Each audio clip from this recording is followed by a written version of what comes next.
বিশ্বজুড়ে ভক্তদের হতাশ করে পরাজয় বরণ করা ব্রাজিল দল নিয়ে ম্যাচ পরবর্তী সময় থেকেই চলছে আলোচনা সমালোচনা। তবে সমালোচনা বেশ করা হলেও আলোচনাও কিন্তু কম নয়।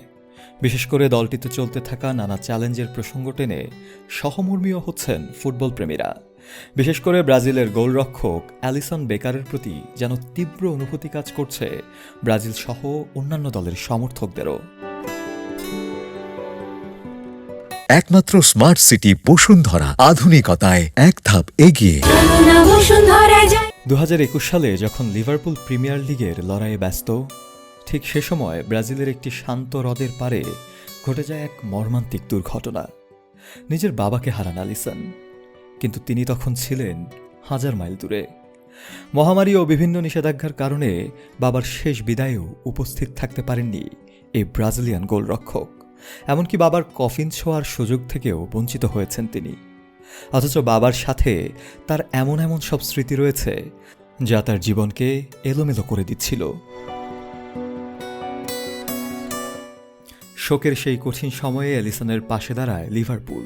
কোচ ইয়র্গেন ক্লপ শুধু একজন কোচ হিসেবে নয়, একজন অভিভাবকের মতো তাকে মানসিক সমর্থন দেন। সতীর্থরা নিজেদের অর্থ সংগ্রহ করে তার জন্য ব্যক্তিগত ফ্লাইটের ব্যবস্থা করারও উদ্যোগ নিয়েছিলেন।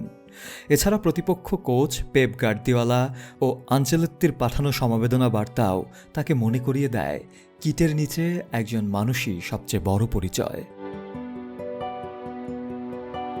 অ্যালিসন বেকার নিজের বাবা সম্পর্কে অনুভূতি প্রকাশ করতে গিয়ে জানান, বাবার শেষকৃত্যের কয়েকদিন পর যখন আবার অনুশীলনে ফিরলাম, তখনও নিজেকে সামলাতে পারিনি। হঠাৎ করেই বাবার কথা মনে পড়ে যেত আর চোখ ভরে উঠত কান্নায়। কখনো কখনো মাঠেই কাঁদতে শুরু করতাম। ভাবুন তো, প্রতিপক্ষের ফ্রিকিক ঠেকাতে ডিফেন্ডাররা দেয়াল সাজাচ্ছে আর আমার চোখ তখন কান্নায় ঝাপসা। অ্যালিসনের প্রকাশ করা এই অনুভূতি নিয়ে আলোচনা চলছে পুরো ফুটবল জগতেই।